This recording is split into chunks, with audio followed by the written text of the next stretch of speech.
Bonjour à vous tous. Alors ici, nous allons avoir l'utilisation de la boucle for dans une boucle for.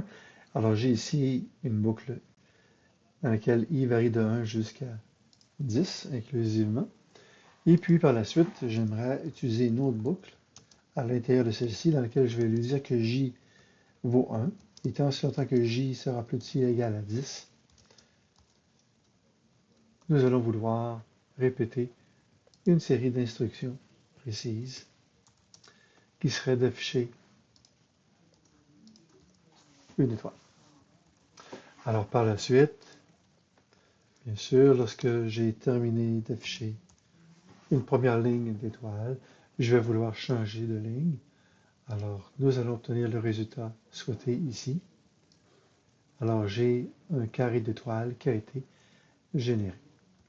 Alors, j'ai ici la boucle i qui varie de 1 jusqu'à 10 inclusivement. J'ai par la suite introduit à l'intérieur une deuxième boucle à laquelle je lui ai dit que j valait de 1 jusqu'à 10. Je faisais j++. J'affiche une étoile.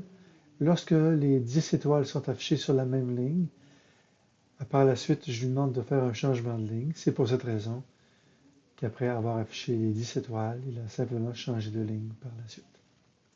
Alors ici, nous avons une boucle dans une boucle. Vous aurez deviné qu'il peut y avoir une boucle dans une boucle dans une boucle. On peut en avoir autant que c'est nécessaire. Et bien sûr, plus en avons, plus cela devient compliqué, plus difficile à s'y retrouver. Mais c'est possible.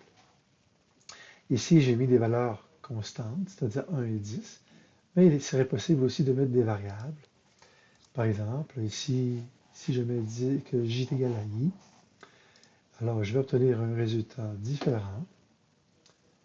Je vais obtenir le résultat suivant, c'est-à-dire une série d'étoiles. Mais au début, j'en ai 10, mais jusqu'à pour finir à une seule étoile. Donc, selon ce que nous voulons obtenir, nous pouvons ajuster notre code en conséquence.